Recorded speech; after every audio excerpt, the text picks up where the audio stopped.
आयुर्वेदिक औषधि है। अंकिता हत्याकांड पर मुख्यमंत्री पुष्कर सिंह धामी का बयान, कहा तीनों आरोपियों को गिरफ्तार कर भेजा जेल। महिला आईपीएस की लीडरशिप में एसआईटी गठित।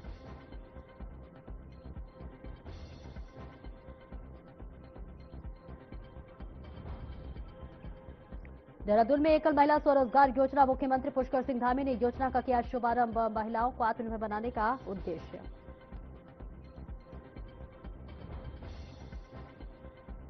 दो 2027 कुंभ की तैयारियां हुई तेज, 31 अक्टूबर तक काम पूरा करने के निर्देश। श्रद्धालुओं की सुरक्षा समन्वय पर विशेष जोर।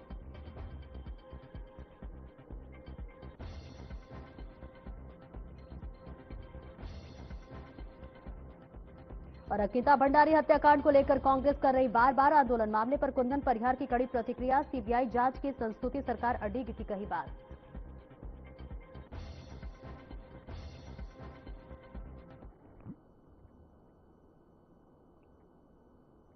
नमस्कार, बहुत बहुत स्वागत है आपका। मैं हूं आपके साथ सपना दीपक मदेशिया। बुलेटिन का आगाज करेंगे। मुख्यमंत्री पुष्कर सिंह धामी की अध्यक्षता में सचिवालय में कैबिनेट की बैठक हुई। इस बैठक में 6 महत्वपूर्ण बिंदुओं पर कैबिनेट ने अपनी मुहर लगाई। इनमें बोनस एक्ट 1965 को फिर से लागू करना, ईएसआई में 94 पदों का सृजन, एंटी नारकोटिक्स टास्क फोर्स के लिए डीएसपी समेत 22 पदों स्वीकृत करना और वन विभाग में शेष 589 श्रमिकों को न्यूनतम वेतनमान देना शामिल है। इसके अलावा प्रधानमंत्री सूक्ष्म खाद्य योजना के साथ साथ मुख्यमंत्री सूक्ष्म खाद्य योजना भी चलाई जाएगी, जिसमें सब्सिडी जारी रहेगी। कैबिनेट ने कारागार विभाग में हैबिचुअल ऑफेंडर एक्ट के हिसाब से कार्रवाई करने का भी निर्णय लिया है। सचिव मुख्यमंत्री शैलेश बगौली ने कैबिनेट के फैसलों की जानकारी दी।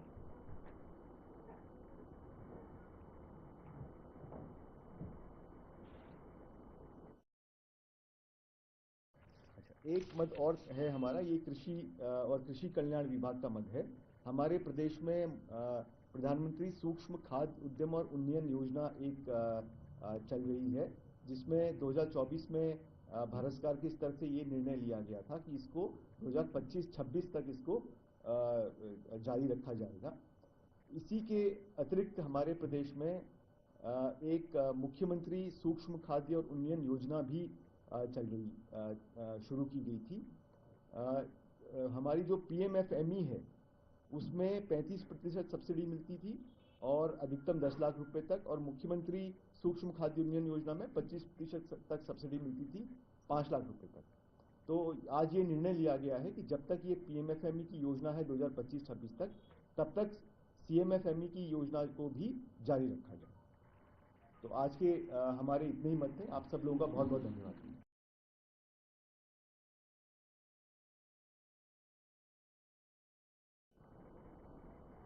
और उत्तराखंड सरकार को की है जन जन की सरकार जन जन के द्वार योजना के तहत नैनीताल जिले में आम जनता को राहत देने की दिशा में बड़ा कदम उठाया गया है। बता दें कि जिलाधिकारी नैनीताल ललित मोहन व्याल ने जानकारी देते हुए बताया कि मुख्यमंत्री पुष्कर सिंह धामी के निर्देशों पर जिले की सभी 6 विधानसभाओं के नगरीय क्षेत्रों जन समस्याओं के समाधान के लिए शिविर लगाए जाएंगे।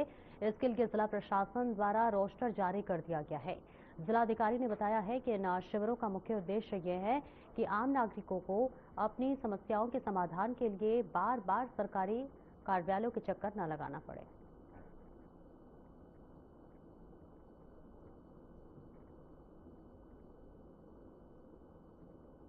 माननीय मुख्यमंत्री जी ने के स्तर से स्पष्ट निर्देश प्राप्त हुए हैं कि अभी तक हमने न्याय पंचायत लेवल पर इन शिविरों का आयोजन किया था। अब जो नगरीय क्षेत्र हैं उनमें भी जन जन के द्वार जन जन की सरकार कैंप का आयोजन किया जाना है। तो हमारे जनपद में नगर निगम हल्द्वानी से लेकर लालकुआं, काला ढूंगी, रामनगर और नैनीताल जो अर्बन एरियाज हैं, इसमें शिविर का जो रोस्टर है वो जारी हो गया है और जो नगरवासी हैं उनकी जो भी समस्याएं होंगी सक्षम अधिकारी शिविर में उन समस्याओं को सुनेंगे, उनका निदान करेंगे।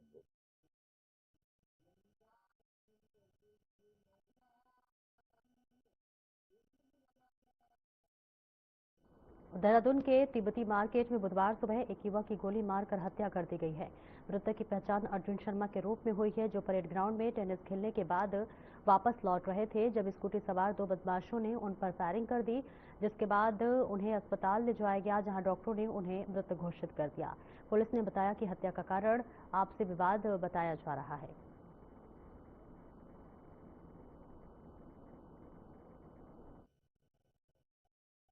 ये घटना लगभग 10:30 बजे की घटना है कि एक व्यक्ति अर्जुन शर्मा नामक एक व्यक्ति थे, जिनको यहाँ पर अज्ञात हमलावरों ने उन पे हमला किया और उनको गोली लगी। उनको दून अस्पताल में ले जाया गया, जहाँ पर डॉक्टरों ने उन्हें मृत घोषित किया है। यहाँ पे कंसर्निंग यहाँ के जनपद प्रभारी एसएसपी ने यहाँ पे विजिट किया है और हमारी एफएसएल की टीम भी यहाँ पे विजिट करके चली गई हैं। हमने जितने भी एविडेंसेस हैं उसको हमने पिकअप कर लिया है और निश्चित तौर पे बहुत जल्दी हम इस घटना का हम खुलासा करेंगे और जो भी इसमें जिम्मेदार व्यक्ति या कोई हमलावर हैं उनके खिलाफ हम सख्त कानूनी कार्रवाई करके उनको जेल भेजेंगे और जो न्यायिक प्रक्रिया है उसका हम पालन करेंगे।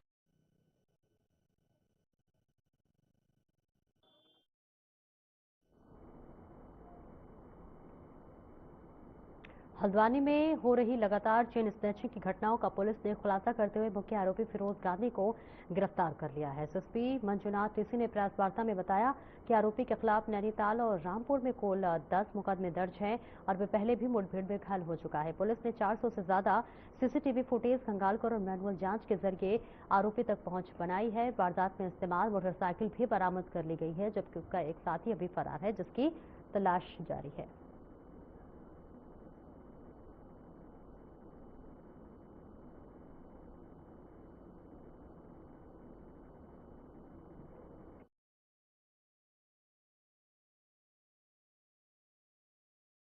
आज तीनों घटनाओं का सफल अनावरण हुई है। ये दो लोग हैं, बहुत शातिर अभियुक्त हैं। एक का नाम है फिरोज गांधी, निवासी जो है मिलक खानम, थाना रामपुर, जिला रामपुर का है। उसके ऊपर कुल मिला के 10 मुकदमे हैं। 10 302 मर्डर, लूट और हत्या का प्रयास के अलावा स्नैचिंग का हल्द्वानी में भी पिछले साल में 2 मुकदमे हैं इस पे, और इस साल का मुकदमे 3 मिला के टोटल 10 मुकदमे हैं। पुलिस का एनकाउंटर भी हो चुका है उसको, और जो है बहुत लंगड़ा के चलता है, उसको गोली लगी है पुलिस से। पुलिस के साथ मुठभेड़ का भी है, बहुत शातिर और प्रोफेशनल क्रिमिनल है। और एक और अभियुक्त जो बचा है उसके ऊपर जो है इनामी बनाने का कार्रवाई हम तत्काल करेंगे और पकड़ दकड़ की भी कार्रवाई है।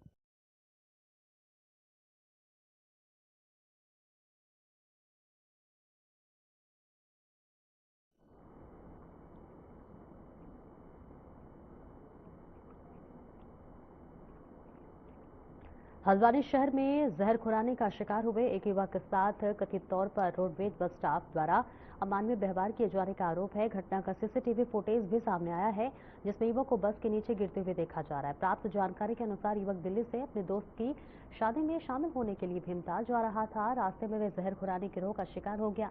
आरोप है कि अज्ञात बदमाशों ने उसका मोबाइल और पर्स लूट लिया। इतना ही नहीं, उसके मोबाइल फोन के जरिए करीब 1 लाख रुपए का ऑनलाइन ट्रांजैक्शन भी कर दिया गया है। बताया जा रहा है कि युवक बेहोशी की हालत में था। आरोप है कि शीशमहल क्षेत्र में बस स्टाफ ने उसे बस से उतारकर नीचे छोड़ दिया है। कुछ समय बाद युवक वही अचेत अवस्था में मिला, जिसके बाद स्थानीय लोगों की मदद से उसे उपचार के लिए पहुंचाया गया। घटना का वीडियो सामने आने के बाद मामले ने तूल पकड़ लिया है। पुलिस पूरे प्रकरण की जांच में जुट गई है और सीसीटीवी फुटेज के आधार पर कार्रवाई की जा रही है।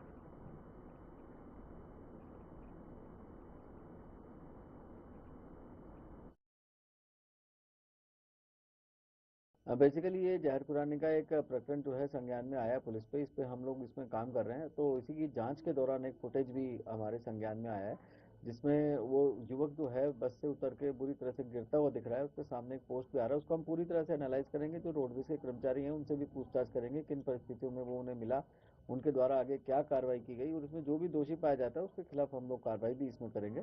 ये चीज जरूर है कि उसने धक्का दिया या नहीं दिया, लेकिन उसके सामने जब वो व्यक्ति गिर गया था तो उनको जरूर उसको मेडिकल हेल्प के लिए ले जाना चाहिए था और उसके साथ एक विक्टिम की तरह बिहेव करना चाहिए था। क्योंकि जितने भी हम लोग सरकारी कर्मचारी हैं, इनसे ये अपेक्षा की जाती है कि आम आदमी के साथ पूरी तरह से सहानुभूति पूर्वक और संवेदनशीलता से हम लोग व्यवहार करें। जबकि ऐसा उसमें प्रथम दृष्टया अभी तक फुटेज से नहीं दिख रहा। तो हम लोग इसमें डिटेल में जांच कर रहे हैं और जो भी दोषी होगा उसके खिलाफ हम लोग कार्रवाई की संस्तुति करेंगे।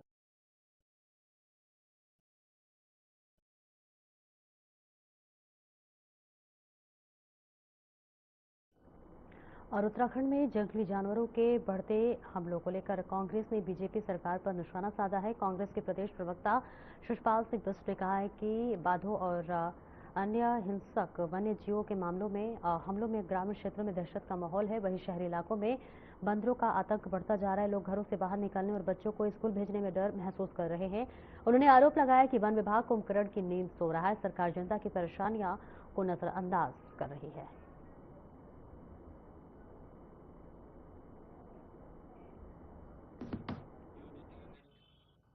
क्षेत्रों में बाघ के हमलों से, रीछ के हमलों से जनता परेशान है, जंगली सूअरों के आतंक से परेशान है और शहरी क्षेत्रों में जो है बंदरों के कारण जो है लोग घरों से बाहर नहीं निकल पा रहे हैं। लोग अपना सामान जो है घर के बाहर नहीं रख सकते हैं। दुकानदार परेशान हैं कि वो जरा सा इधर उधर जाएं और उनकी दुकान में जो है बंदर कब आक्रमण कर दें।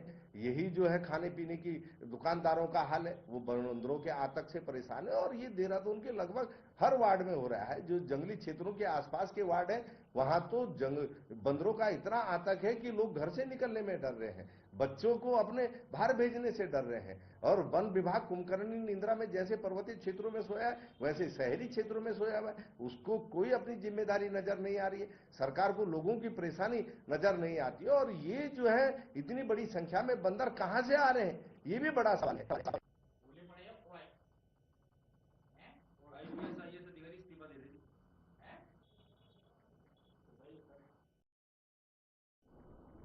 देहरादून नगर निगम के अंतर्गत धर्मपुर विधानसभा क्षेत्र के कारगी डंपिंग जोन को लेकर विवाद गहराता जा रहा है, जिस पर कांग्रेस महिला प्रदेश अध्यक्ष ज्योति रौतेला ने आरोप लगाया है कि ये डंपिंग जोन रिहायशी इलाके में होने से बच्चों, महिलाओं और बुजुर्गों को भारी परेशानी हो रही है।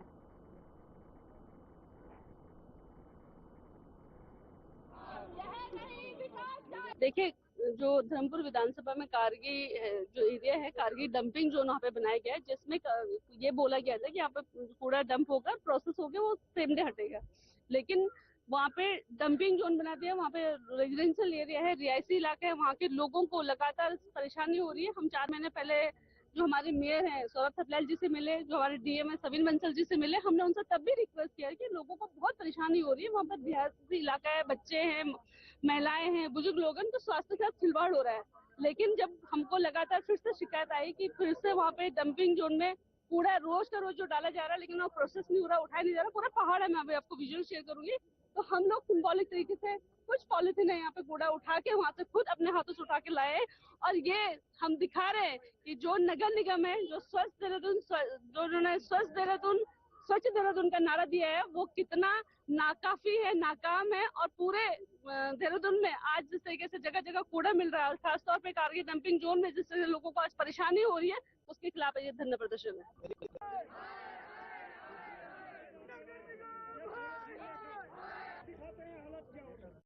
देहरादून के कारगी कूड़ा डंपिंग यार्ड में फैल रही दुर्गंध और स्वास्थ्य संबंधी खतरों को लेकर महिला कांग्रेस की प्रदेश अध्यक्ष ज्योति रौतेला ने निगम परिसर में कूड़ा रखकर विरोध प्रदर्शन किया। उन्होंने कार्यकर्ताओं के साथ जमकर नारे लगाए और धर्मपुर क्षेत्र की जनता को राहत देने की मांग की। वहीं नगर निगम के मेयर सौरभ थापलियाल ने कहा कि शहर की सफाई व्यवस्था को लेकर निगम पूरी तरह सतर्क है और कार्य लगातार जारी है।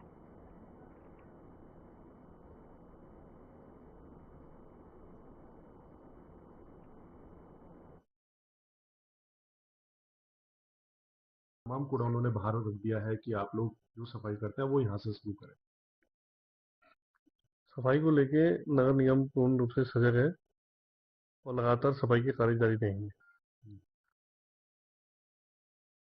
कैबिनेट मंत्री गणेश जोशी ने 2 बार के विधायक रहे पूर्व विधायक माल चंद्र को अपना प्रतिनिधि बनाया है, जिसका पत्र सोशल मीडिया पर जमकर वायरल हो रहा है।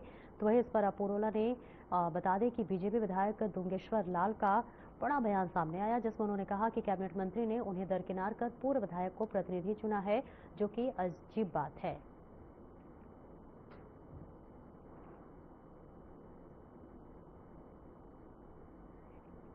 बात का मुझे लगता है कि शायद मैं सही व्यक्ति नहीं हूँ किसका इस बात का जवाब दे हूँ।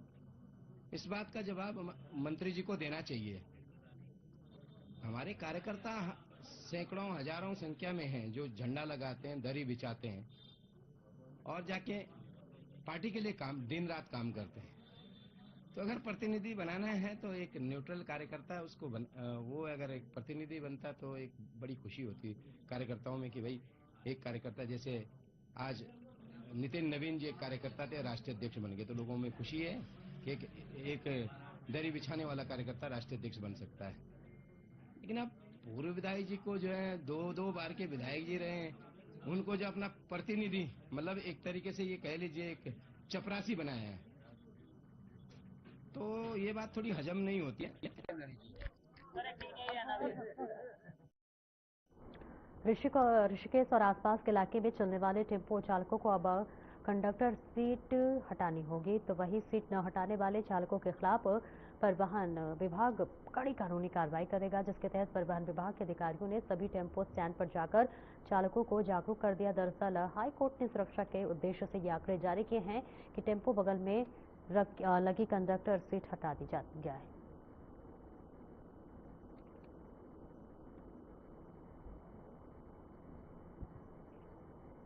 एक छोटे से ब्रेक के लिए रुकेंगे, जल्द लौटते हैं।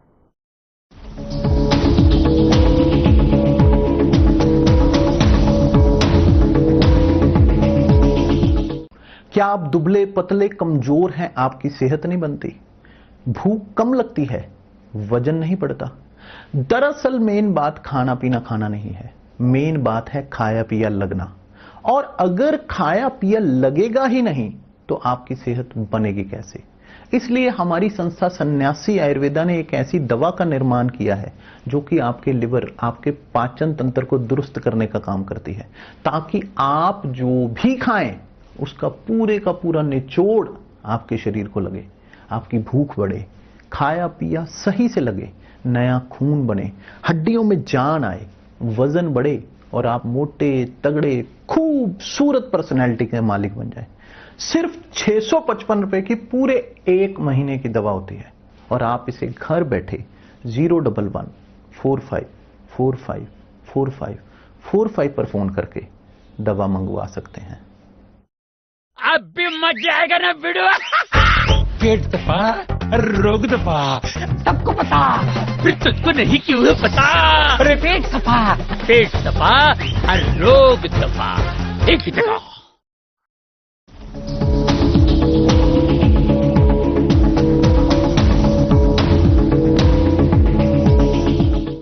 ब्रेक के बाद बहुत बहुत स्वागत है आपका। खबरों में आगे बढ़ेंगे। पौड़ी जिले में वन विभाग द्वारा बता दें कि लेसा विदोहन योजना के तहत रोजगार सृजन और वनाग्नि सुरक्षा पर आधारित एक भव्य सांस्कृतिक कार्यक्रम का आयोजन किया गया। बता दें कि रामलीला मैदान में आयोजित इस कार्यक्रम का शुभारंभ क्षेत्रीय विधायक राजकुमार पोरी ने दीप प्रज्वलित कर किया, तो वही इस अवसर पर गणरत्न नरेंद्र सिंह नेगी और अनिल बिष्ट के लोगों ने गीतों के साथ अन्य कलाकारों ने वन संरक्षण और लेसा विदोहन के महत्व को प्रभावी रूप से प्रचारित किया।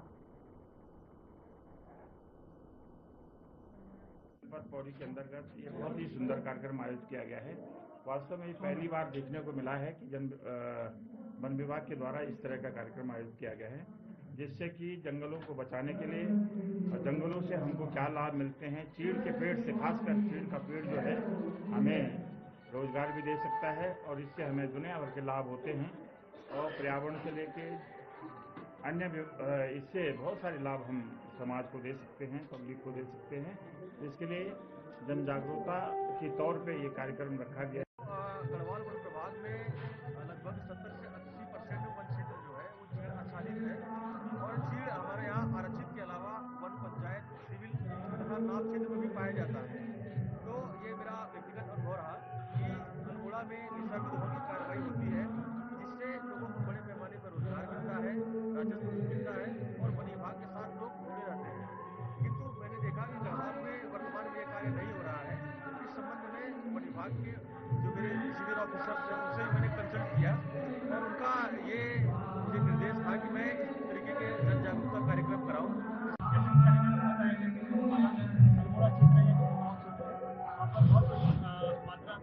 नियमानुसार पैसा निकाला जाता है और उससे इजाफा हुआ है। जैसे आपने बात की कि संभावना रहती है और विभाग ने उसके लिए तैयारियां की है। जो भी नियम दिए गए हैं उनको फॉलो किया जाए और किसी भी प्रकार की अनियमितता उसके अंदर बरती जाए। इस पहल का स्वागत करता हूँ और साथ ही जो अभी तक मैं बैठ के सुन रहा था कि स्वरोजगार के रूप में गांव की महिलाओं से लीसा दोहन करवाया जाएगा, परंतु मैं एक बात पौड़ी वन विभाग से पूछना चाहता हूँ कि जब हमारे गांव घर में लोग नहीं रहेंगे और उन्हें जंगली जानवर गुलदार और भालू खा जाएंगे तो आप लीसा किससे निकलवाएंगे और लीसा निकालने के लिए आप लोग कहाँ से लाएंगे? भाई इधर वन विभाग ने हमको इधर आमंत्रित किया हुआ है कि यहाँ पे हम आपको कुछ गीत संगीत कुछ लोक नृत्य दिखाएं, प्रदर्शन करें लोगों को, जो यहाँ पे उन्होंने आमंत्रित किए हैं। वनों से जुड़े हुए वन पंचायत के सरपंच वगैरह बहुत सारे लोग इन्होंने आमंत्रित किए हुए हैं और ये इस बीच वनों के बारे में भी वो उनको जागरूक कर रहे हैं, बता रहे हैं, कुछ नियम जो भी हैं वन विभाग के उससे परिचित करा रहे हैं।